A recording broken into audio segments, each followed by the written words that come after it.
Good evening, everyone. Welcome to another edition of Scotland at 7, slightly later than billed. Apologies for that. Joining me in the studio this evening, we have Ken MacDonald from iScot magazine. Welcome back to you, Ken. Hi, good to see you. Nice to see you again, Ken. And of course, joining me is a regular on this show, Dave Tucker, a rural leader. Welcome back, Dave. Thank you very much. Nice to be back. Okay, well, we're going to press on as usual with the coronavirus update before we come to today's main headlines.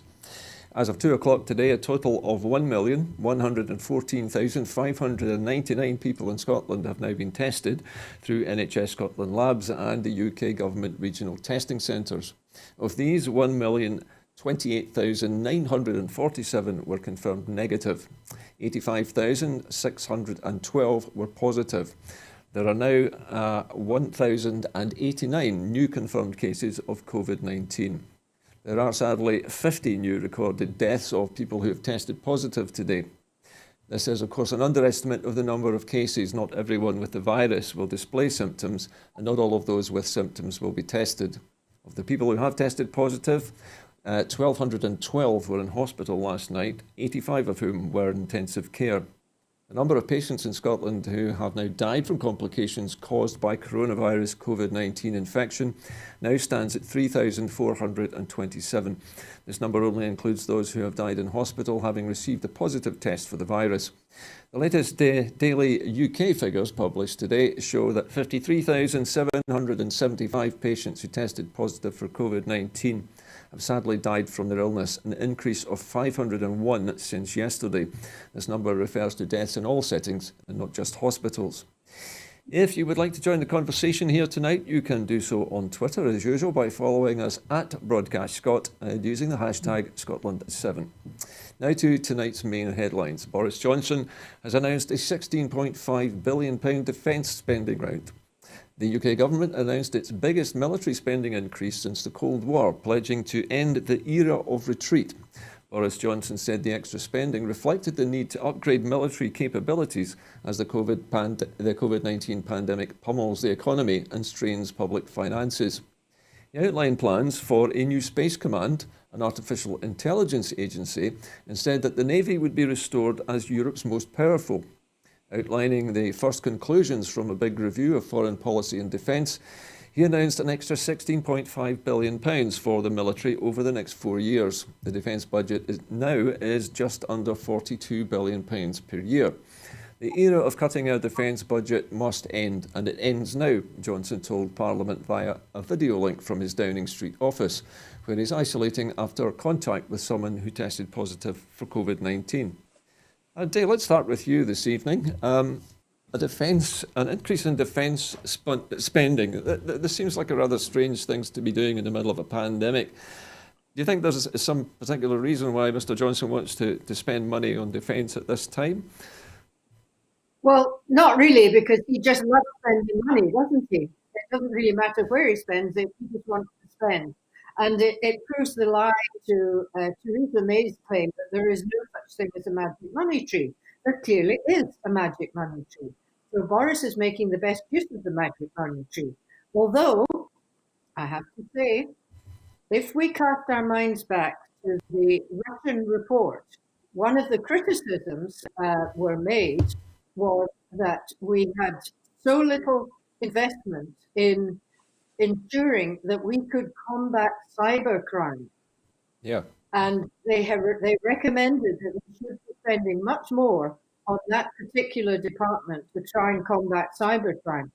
So again, the irony that one of the beneficiaries of the fact that we didn't spend money on combating cybercrime is Boris Johnson himself.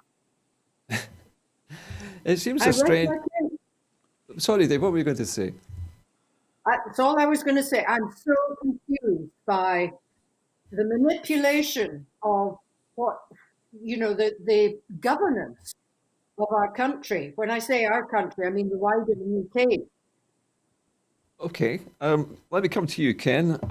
From your point of view, what stands out from these conclusions today? I mean, personally, when I saw things like Space Command and artificial intelligence, I was somewhat sceptical. What do you think? He seems to pick his timing, usually after he's gone through a really bad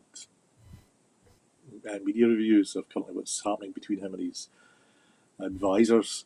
It's strange how suddenly this money can be found, but they can't find the money either to increase the funding to the NHS staff. Remember, we were clapping every Thursday afternoon for them, but there was no money to be found. Yes. There's no money to be found to feed kids, which just seems strange. And realistically, if you did have that kind of money to spend, why not just give it to these poor folks who are going to be losing their jobs because of the way he's just botched the furlough? So it's weird. Johnson is very reactive. I don't think he has an original thought in his own head, and I'm deeply suspicious of it. Whether some of that money's been promised to help counter the rise and surge in indie votes, who can tell? But I mean, the guy's he's just a renegade. Nobody can really read what he's going to come up with next. But What totally was your view, suspicious. Ken, on the increased spending on the Royal Navy? This seemed to me to be targeted at a particular audience. Is there a reason, do you think, why Mr. Johnson is wanting to emphasise the re-equipping of the Navy, new ships, new whatever it is? He hasn't specified that. Is there a reason, do you think, behind this? He's seen as weak as an individual, as a leader. He's not really a leader. He's not even a manager. He's just weak. And so coming away with the old jingoistic rhetoric of boosting the army, world beating, he seems to be this ego trip of trying to prove that he is a valid, strong leader. And announcing that the Navy and all the military is being boosted, it's quite sad in a sense, but it's just typical of Johnson, that he's trying to portray an image that isn't actually him. Okay, well, thank you, Ken. Moving to our next story this evening, which is in some way related actually to the last one. Mr. Johnson has refused to comment on maintaining the UK's overseas aid spending. Boris Johnson has repeatedly refused to commit to maintaining the UK overseas aid spending at 0.7% of gross domestic product. The Prime Minister was challenged by Labour's Keir Starmer to explain how the defence announcement would be paid for and to honour a very clear Conservative manifesto commitment to maintain the aid budget. Mr. Johnson said the additional defence funding represented, the additional defence spending represented the biggest package of support for our armed services since the Cold War, and added there is absolutely no relation to discussions about overseas aid. This week it emerged that the Treasury wanted to reduce overseas aid budget from 0.7% of GDP to 0.5%, cutting billions more from aid spending after a 2.9 billion reduction as a result of the economy shrinking in the pandemic. Day, again, another story of money being taken from other places. Do you think these two things are related, the increase in defence spending and this potential reduction in our overseas aid? Yes, I think they are. I think they're interlinked, because one of the reasons given when the government tries to defend overseas aid is that it's actually helped to forestall any probable attacks on our country, because it does help to keep those countries calm and quiet, and stops terrorism, and well, it doesn't stop it, but it goes towards that sort of thing. So it's almost like there's a shuffling of money from one to the other, but actually neither are it's not like there's any new money coming in. So he's probably just taking that money from there and putting it into the cyber, countering cyber attacks on us. But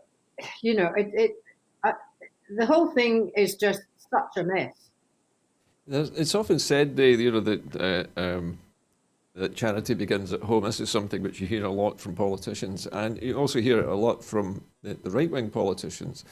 And people often complain that not enough money is being spent in the UK on our poor, while we're spending overseas money, overseas aid money on other countries. Do you think that's justified in any way, that attitude? Well, to a certain extent, of course it is. We should be looking after our own, but we have a government that is incapable of doing so and actively sets out not to do so. So there's this dichotomy there where we cannot look after our own because the government is the one that holds the purse strings. And yet they are looking as though they're trying to help people overseas, but they're doing it for a reason. And the reason that people overseas very often are in poverty or are at war or are suffering is because of the way that we treat them as a country, the UK. It's such an expansionist country, and it causes wars and disruption right across the world. And then we have to go and try and it's a bit like the carbon scheme, isn't it? Where you can, sell your carbon credits to a big company like Tesco that's actually burning. I don't know if it's on the news at all just now, but all the meat that's being imported to Tesco, it's rainforests that are being cut down for it. So it's another mess. Okay, Dave, thank you for that. Ken, I think from Dave's reaction, it's safe to say that people view this kind of move from, shall we say, the peace maintenance, the actual the giving of foreign aid to countries where they have difficulties, to spending that money on defence. Do you think this is a deliberate move from the UK? They're going from helping other countries to more of a, what should we say, more of an aggressive stance by arming themselves back up again? No, I think this is purely to do with Boris Johnson and keeping his own fan base satisfied. I mean, they're a very right-wing government. There are a lot of people with right-wing ideas. Xenophobia is obviously one of them, hence the reason why we've got Brexit. And probably he's got battered about by folk in his own team saying, why are we giving money away to XYZ when we've got our own problems?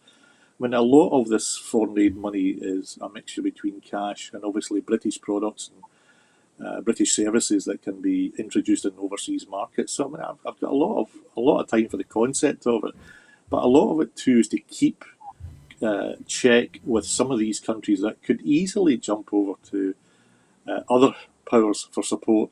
And once they get support from other larger powers, you tend to find that there's a lot of influence being put their way to buy products and services and political alignment to the new power that be.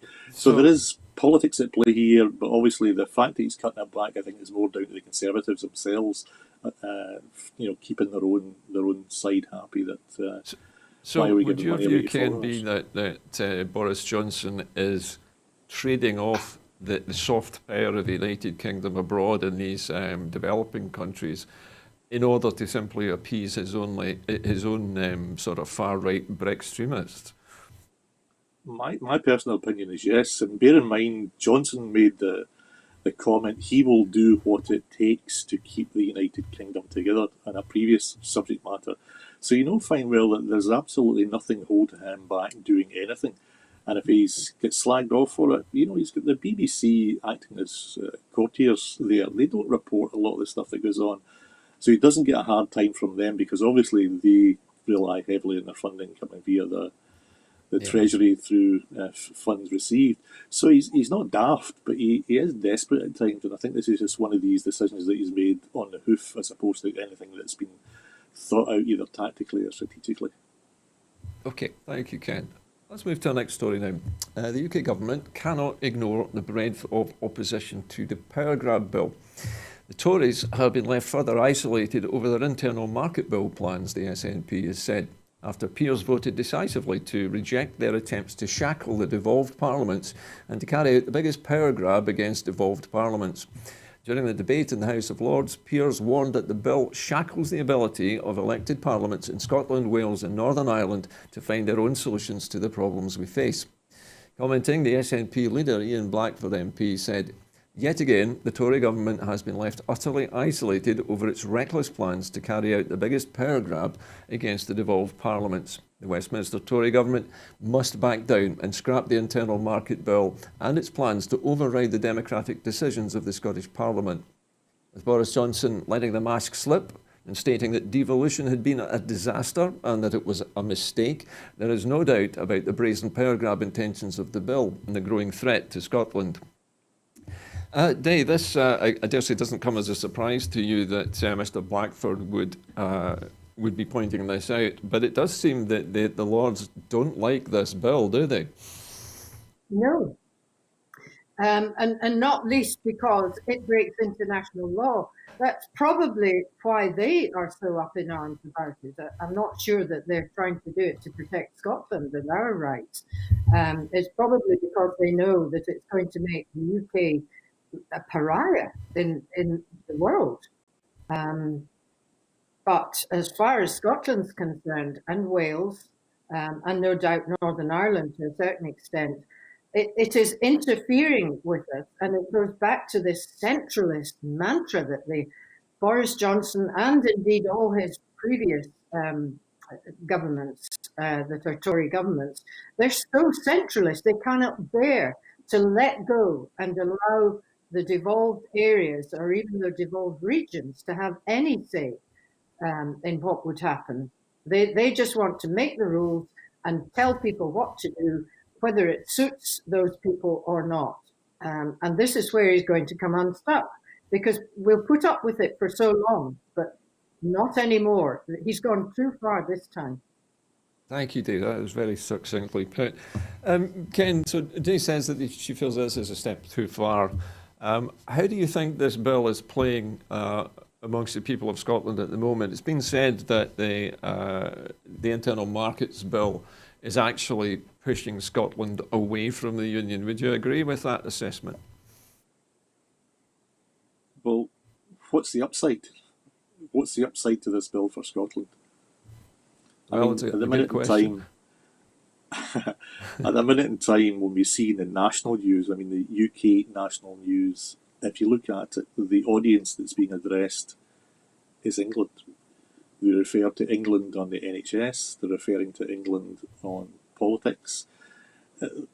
They are not being a broadcaster that's broadcasting to the white, even though it is a UK national news, the audience there, everything is referred to as England. It doesn't matter what Scotland, Wales or Northern Ireland think, because the three of them combined having a disagreement with Westminster will always lose, as we found out in the Brexit bill, when their views were not even listened to at all. So Johnson doesn't have to keep Scots happy. There is no future for Conservatives in Scotland going forward. And I'll be surprised this May if the fact that there are any Tory MPs. But we'll see what happens. But no, his audience is England, and the UK is the Greater England project. Since we have no influence to change Johnson's mind on anything, why should we be considered? Fair enough. Okay, Ken, that's a very short and simple answer. I like that. Okay, let's move back to the COVID vaccine and progress of COVID-19 vaccines in an update today.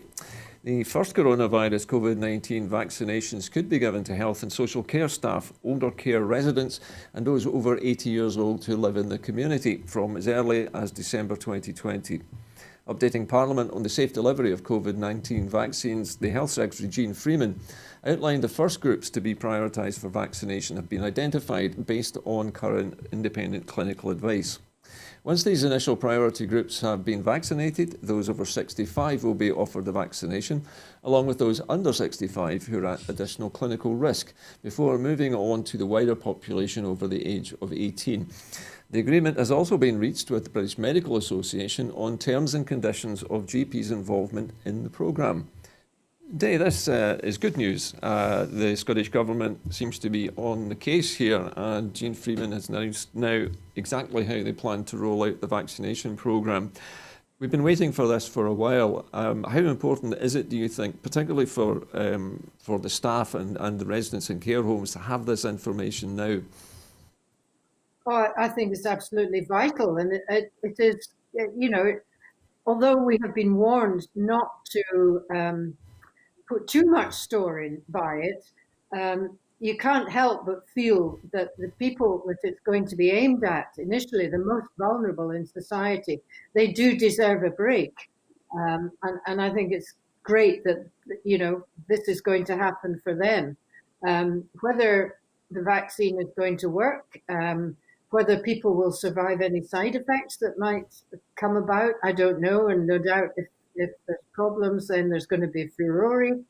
But I do just wonder, how quickly they have managed to get this thing out is just amazing. Why have they not found Yeah, speedily trials to do the cancer cures? well, at the moment we have, I think, two vaccines which have announced success. The one from America most recently. So we're not really sure yet what these vaccines will be and who will get which ones. Ken, now obviously the medical staff are at the front line in COVID-19. It's obviously vital for them to be able to continue to work and for the most vulnerable people in society to also receive this vaccine. Are you in any way worried at all about the way that the vaccines have been produced at such high speed? Do you feel there's been enough consideration given to further testing and the possible side effects that they mentioned? Well, the thing is, we don't know what work has been done at the back. Generally speaking, the life cycle of testing can take years, but they don't have that kind of time limit, or if they did, certainly Yeah. there'd be a lot of damage of people still. Well, we know So they've they've altered. done. Yeah, sorry, Well, Ken. bear in mind, the virus was only just discovered effectively December last year, so Indeed. it's a standard COVID. It's a standard COVID virus with a modification on it, which keeps evolving all the time. So I don't know. I wouldn't be first in the queue to test it out until it'd been widely researched. But I know from the trials that have actually happened that I'm aware of, it's in relatively low numbers. I think it's about 30,000, which I don't know whether that's an average batch. I would expect it to have to be done in hundreds of thousands of people to before you could generally say it is safe to put out in the population.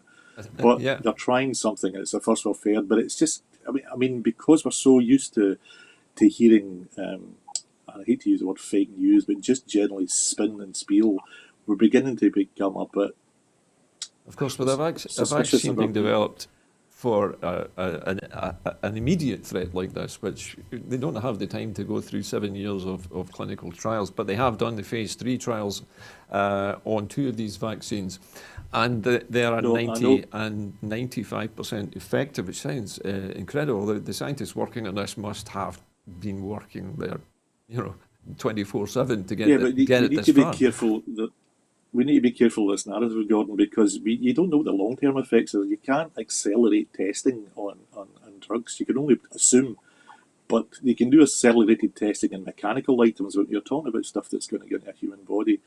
It's a totally different kettle of fish, and for there's a lot of individual component parts that are probably tested, and you can have a reasonable suspicion that it may work. But that's okay if you're building tables or chairs or television sets or mobile phones where there is no harm to a human being. But once you start injecting human beings with stuff that you think might just work, it's a different scenario altogether. And we have to be careful about, this is not a Christ drug that's come out that's just going to cure everybody of this thing. There's still lots of testing to be done and lots of discussions to be had on it, but it isn't a cure-all. It's certainly not a cure-all now, and I don't think it's a final article. It's just hope, but Yeah. I'm just hearing weird here. It's 95% of the trial that they had of 2,000 people, I think, for the UK version, but it's probably 30,000. I think in one study, Ken, there was 43,000 people in at least 4 or 5 different countries tested, and it was 95% effective. One of the vaccines was, and the other one over 90%. So I think the so-called messenger RNA technique employed by the American study seems to be coming out fighting. Seems to have a good chance of success. Yeah, but what is a standard Pfizer's? What was Pfizer's use as a standard comparative analysis between? I read for the UK one, it was just over 2,000. 2,000 had been tested, and 2,000 were given the fake drug.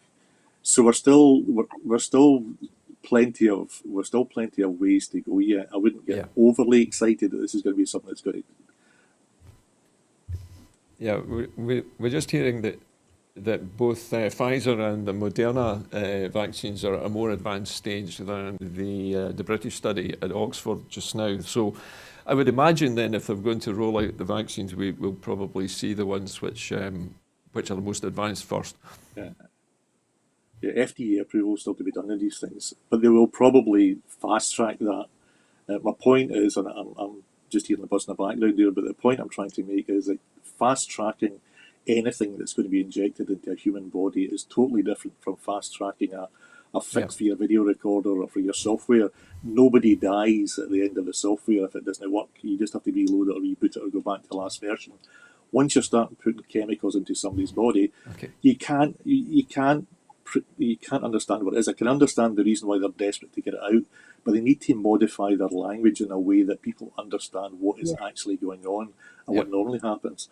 I'm sure more information there are. In due course, Ken, I'm sure compress. we'll have a much clearer idea as the plans roll out. As we hear more, we'll probably change my opinion then, but at the minute in time, my own personal opinion is I'd be cautious about it, me personally taking it. Okay. Yeah. All right, well, let's move on now. And we're now going to discuss the European structural funds. Plans for a Scottish replacement for European structural funds after EU exit have been published. The new Scottish Shared Prosperity Fund, the SSPF, will ensure Scotland's distinctive needs and priorities are met, with the key focus on addressing and reducing economic and social disparity. Regional partners will play a key role in the SSPF, leading on allocation of funding and programme development for their area. The Trade Minister, Ivan McKay, says that he expects the UK Government to transfer full control over replacement funding to the Scottish Government. Dave, this must be music to your ears. We've discussed many times on this programme the fact that people have been worried about what is going to replace EU funding for many things. And now we're hearing some positive news here from the Scottish Government. Well, yes. So do we translate what Ivan said literally? He expects, or, I mean, does that mean that they are going to transfer those powers? Well, I guess is debatable, Dave. I mean, we can only report what he said, that he expects the UK Government to transfer full replacement funding to the Scottish Government. I think perhaps this comment might be designed to put a little pressure on the British Government to do just that. Yes, well, I think that's what the point I'm trying to get over. I don't think we should get, a bit like the vaccine, I don't think we should get overexcited at the moment in time. Let's just keep pressuring them, because this is all about that bill, isn't it? And if they're going to retain the powers for that, then we're gubbed.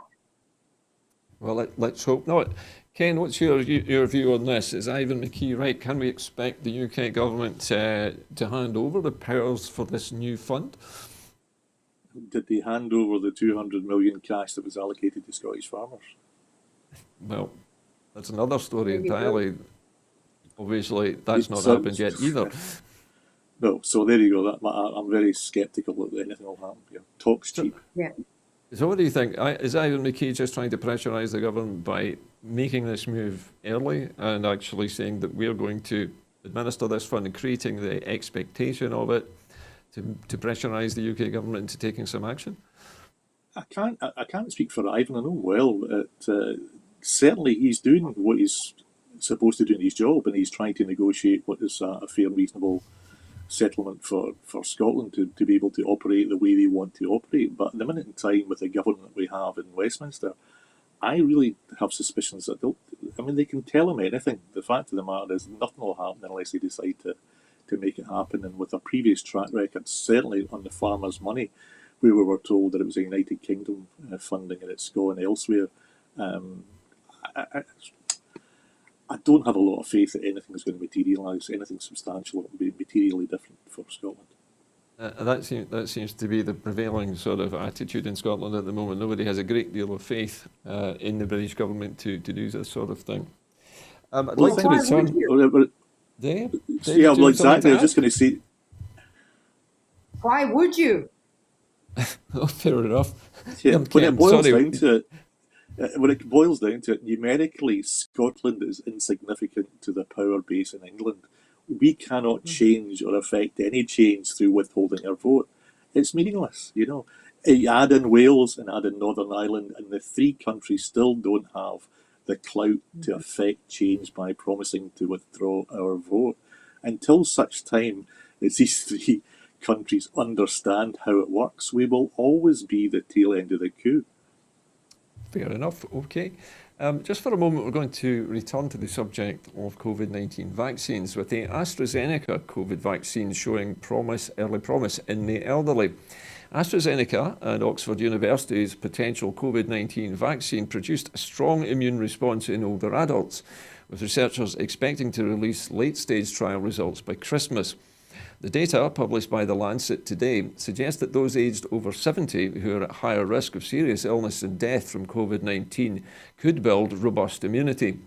The robust antibody and T-cell responses seen in older people in our study are encouraging, said Maheshi Ramasani, the consultant and co-lead investigator of the Oxford Vaccine Group.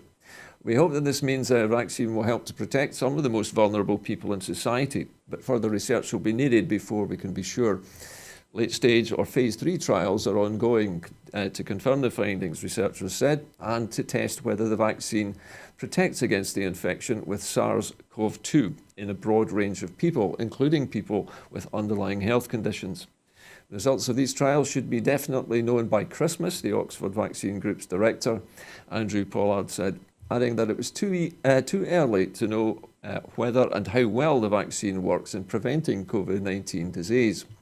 Unlike the Pfizer-BioNTech and Moderna shots, both of which use a new technology known as messenger RNA, AstraZeneca's is a viral vector vaccine made from a weakened version of a common cold virus found in chimpanzees.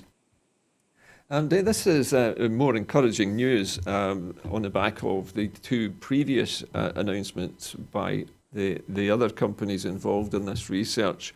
It seems they're a little bit behind in terms of the development of this, but this also sounds encouraging, and using common cold virus, which who knew the common cold virus could be used in this way? Well, yes.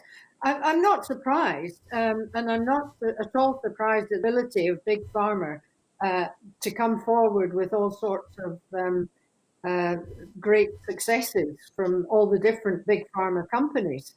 They're more than capable of doing it. They've got so much money.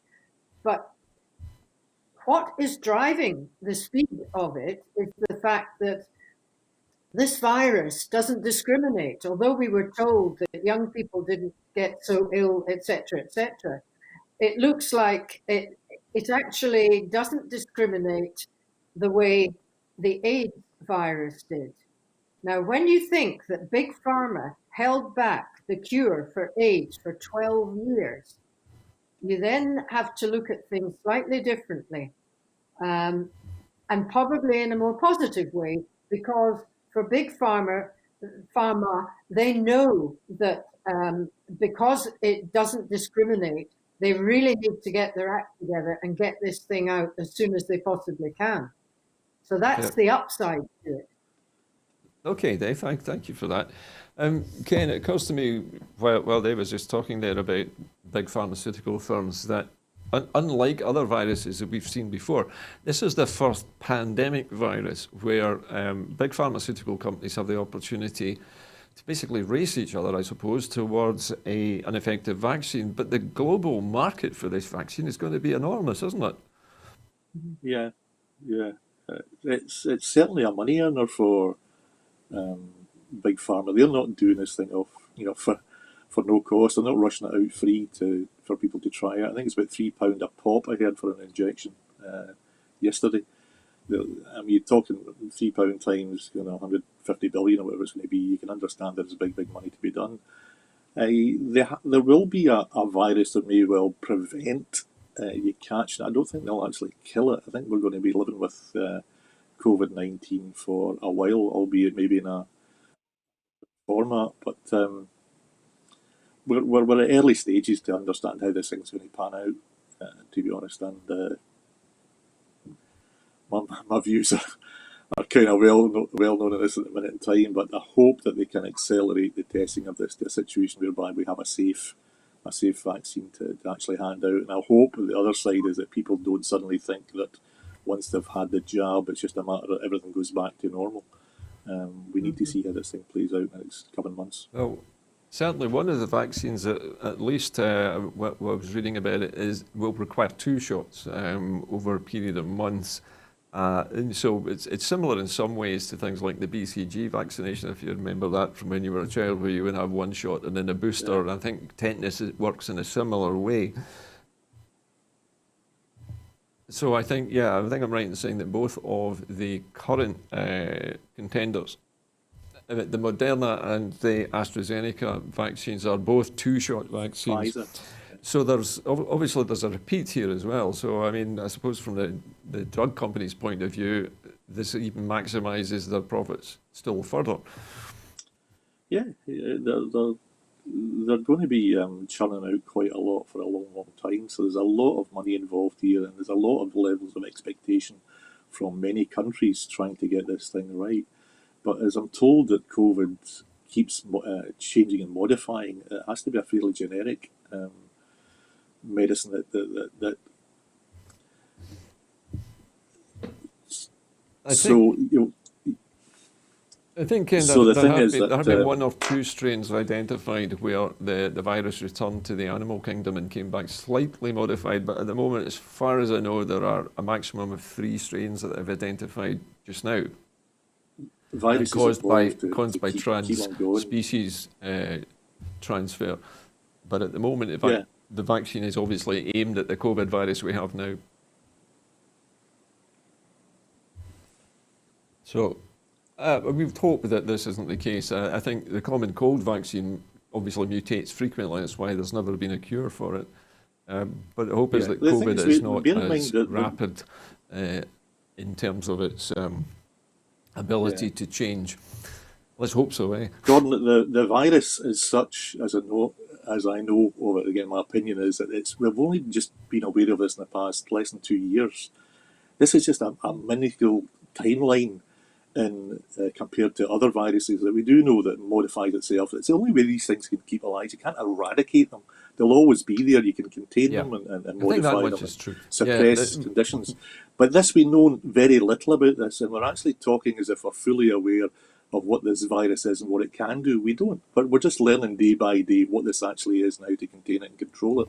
If the message that I can convey across, again, which is entirely my own opinion, is do not expect miracle cures to happen within weeks. They're talking about, the end of winter and the rest of it. Don't even anticipate that we have the capability or the capacity to manufacture, get this stuff out there and to logistically to make it work.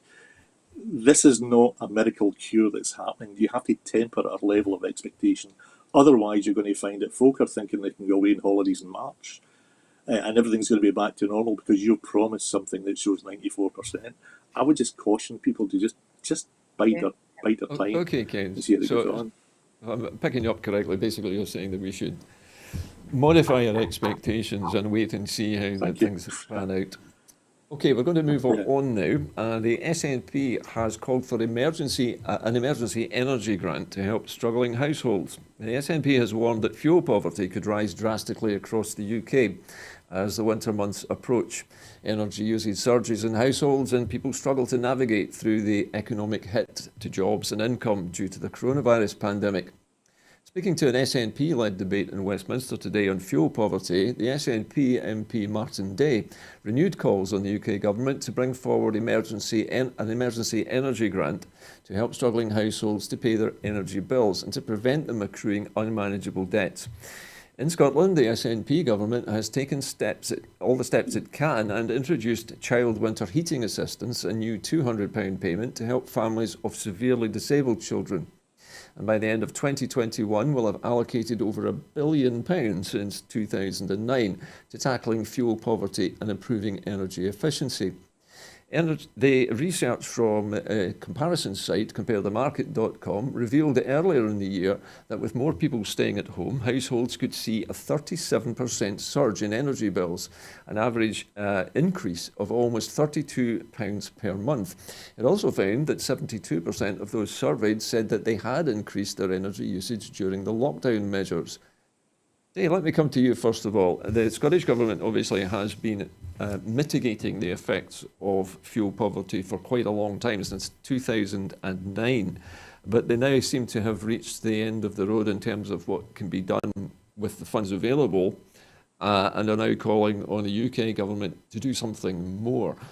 Now, I know that we're all a little bit sceptical about what the UK government will and won't do, but do you believe it's possible that the Tory government might actually do something like this on perhaps a UK scale? Well, if they can find this magic money tree again, they can certainly do it. Whether they will do it, whether there was the political will to do it, is really the big question, isn't it? And if you think about it, that people's bills were escalating in March, April, and so on, goodness, I mean, that's springtime. And we're heading into winter, which is going to be an awful lot worse. So it's going to be a serious problem. And really, we need to start thinking long term as well.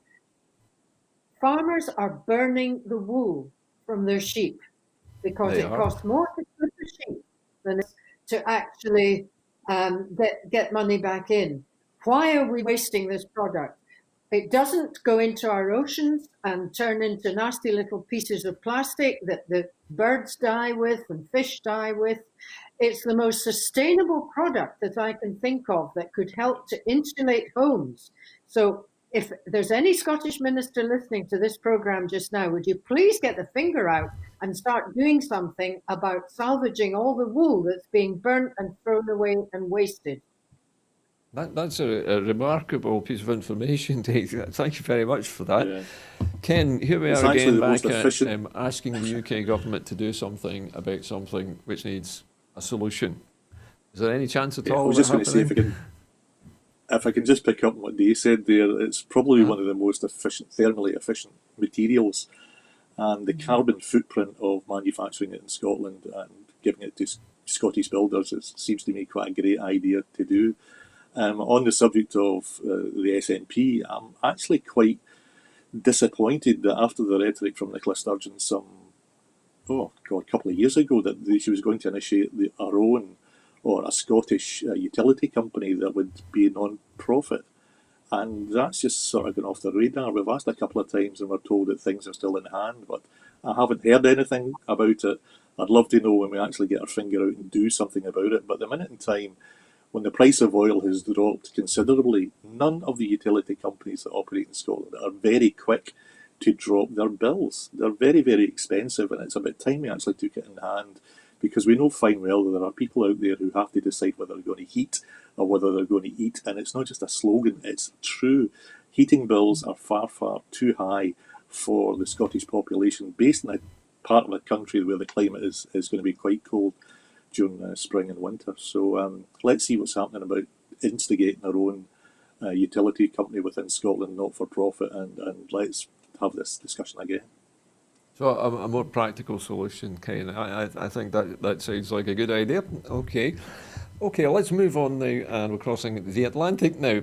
Donald Trump has dropped the Michigan lawsuit as Georgia is expected to affirm Joe Biden's victory. Trump lawyer Rudy Giuliani said that the campaign was withdrawing its lawsuit, challenging the vote results in Michigan, where this week Biden was certified as the winner in a tangled series of events. Georgia is today expected to affirm Joe Biden's victory over Donald Trump after a painstaking recount. The official in charge of implementing Georgia's voting systems, Gabriel Sterling, told Fox News that the state's audit and recount were nearly complete and on track to verify Biden's advantage. He called the accusations of voter irregularities a wild mischaracterization. The good part was that the audit did its job, finding a few small batches of uncounted votes that were being tallied that morning. He said the recount is going great. In the state-by-state electoral college that determines the winner of the election, Biden, the Democrat, has captured 306 electoral votes to the Republican Trump's 232, well ahead of the 217 needed for victory. The winner in each state is awarded that state's electoral votes, a number roughly proportional to the population. Dale, let me come to you first. Now, obviously, the American voting system is not a parliamentary system like ours, and I think people in the UK find it hard to understand how it works. But it would be almost unthinkable in the UK for somebody to challenge the vote count at the end of a ballot. Why do you think this is affecting America at the moment? People seem to be sort of split down the middle on whether Mr. Biden is actually the president or not. Seems ridiculous, doesn't it? Well, it does, but I don't think it's unique to the Americans that they could challenge a vote count. If the vote, yeah, if it's very narrow, then it can be challenged. But I agree with you. What is happening over there is so foreign. Yeah, the way we do things.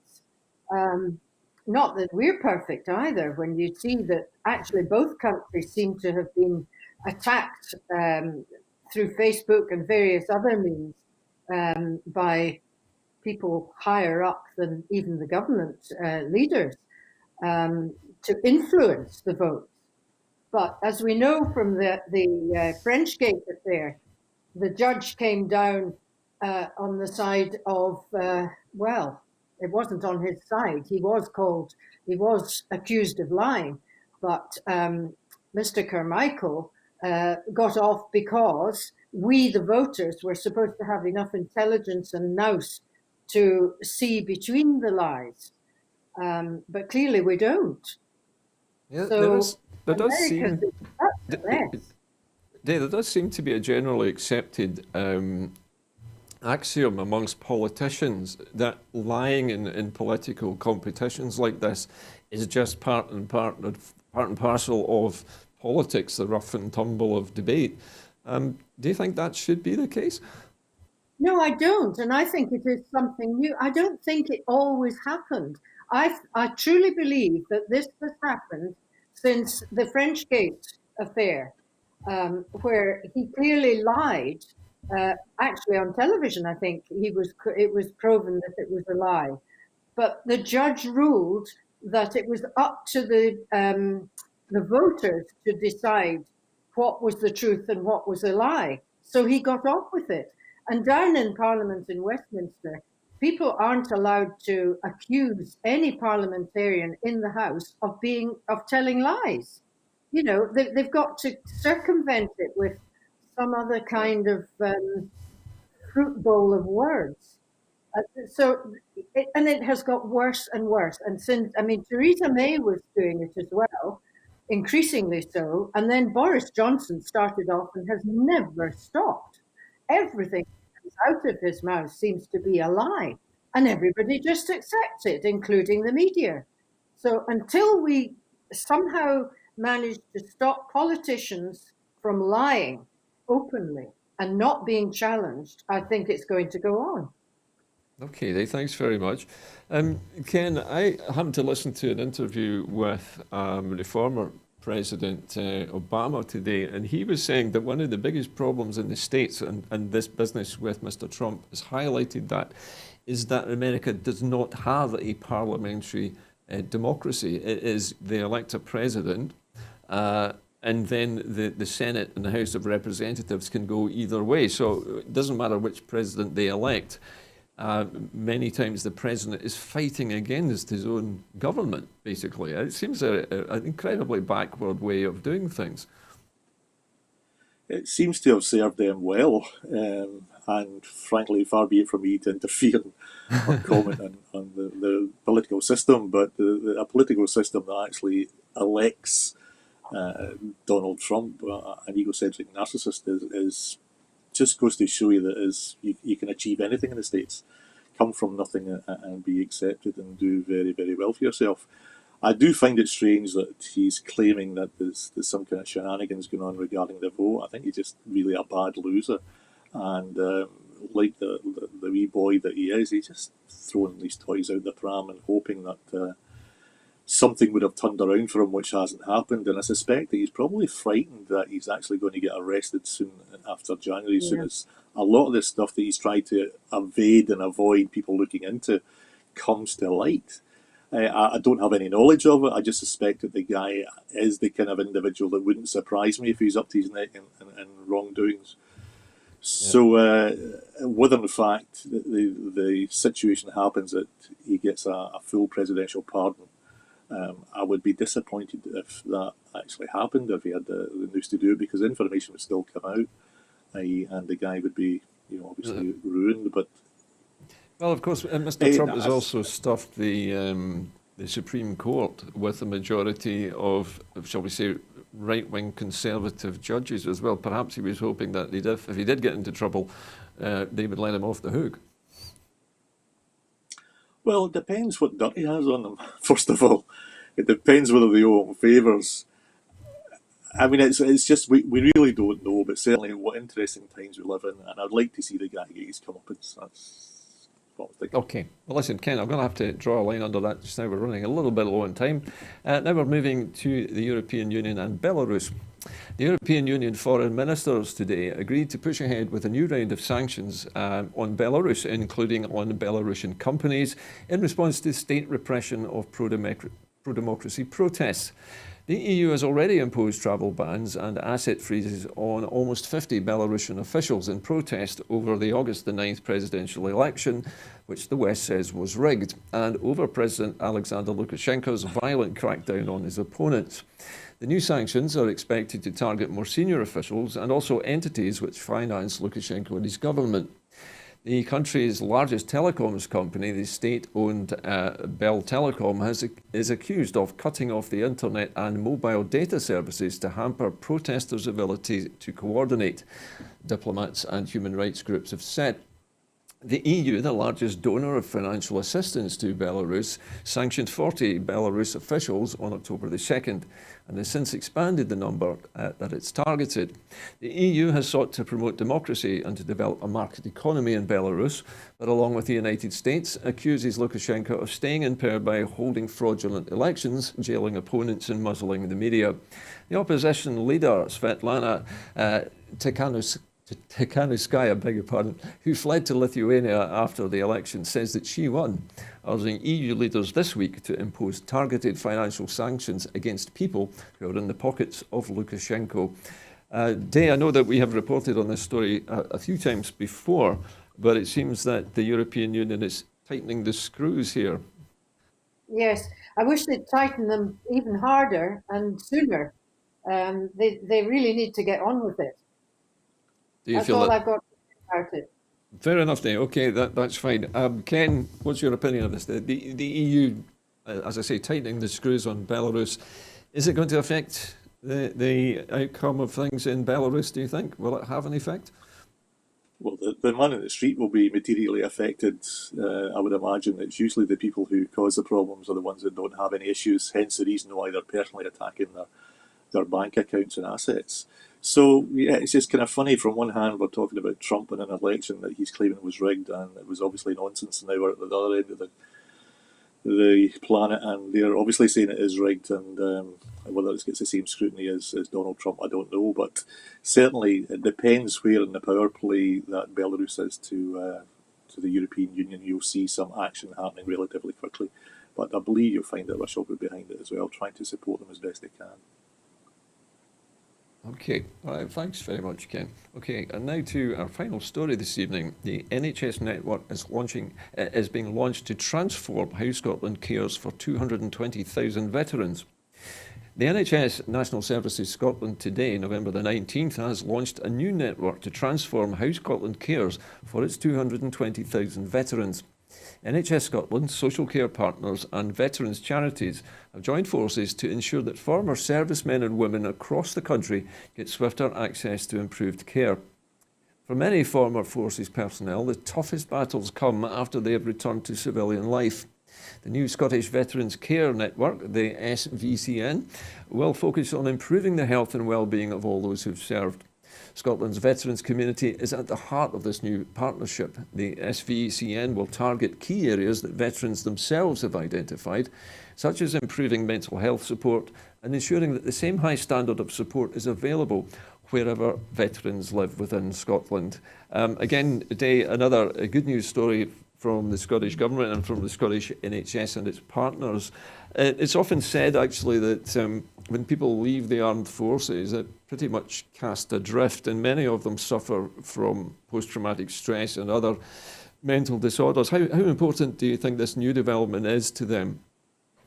It's absolutely vital, and it's so exciting to hear about this, because it seems, oh well, probably is a decade ago that I was involved in the Forestry Commission branching out programs, Care Farming Scotland, and all of these programs involve the veterans as well. They're usually to do with working with soil, growing plants and vegetables, working in the woodlands, and just generally getting themselves healthy physically, and then their mind, their mental attitude usually improves if they're working outside. Apparently, there are pheromones in the soil. The smell of the soil can actually have a healing process on your brain if your brain is suffering mental anguish. So it's all been proven. Green cures, and I know that we worked for a long time to try and get GPs to accept and understand that these kind of green cures could be as effective, if not more effective in many cases, than sending them along to the chemist for some pills. So there's a win. It's a win-win situation for everybody.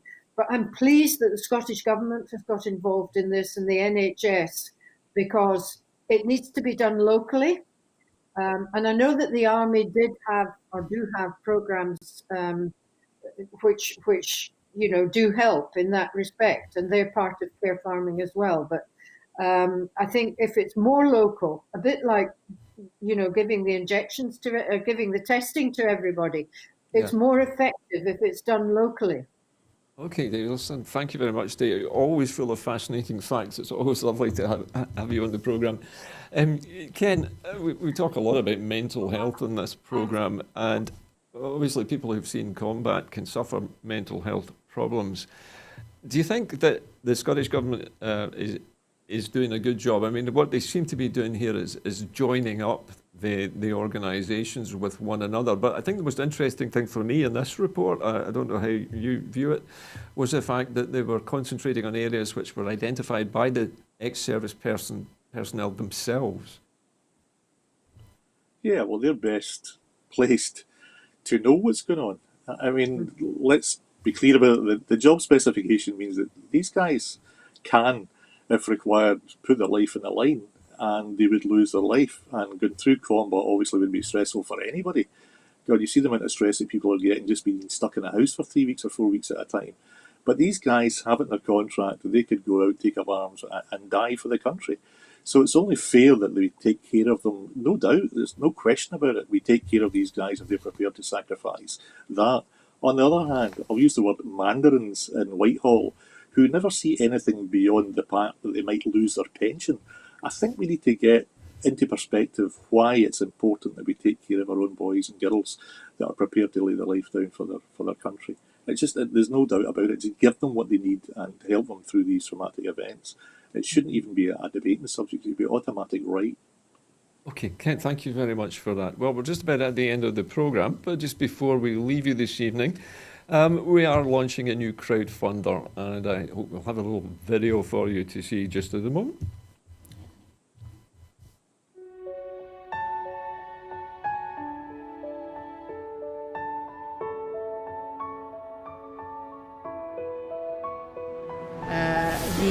The Catalans, the Basques, the Galicians in the Basque.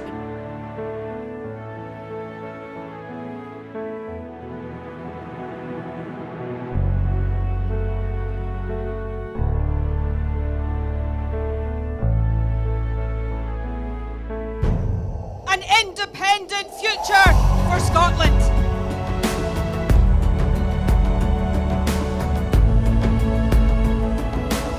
How quickly do you think a referendum can be arranged? Best practice demands that it should be 6 months.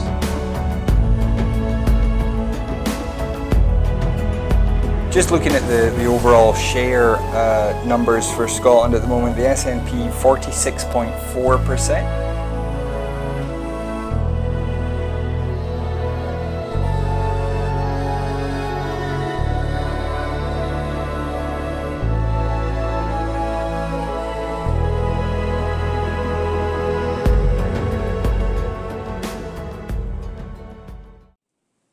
So as you can see, Broadcasting Scotland is growing 2021 is going to be an important year for Scotland, and we need your support to be able to report on all the major events. We have the technical ability and capacity to report live from our studio, and we have remote feeds from every count in the Holyrood election in May, and also IndyRef 2021 when it's called.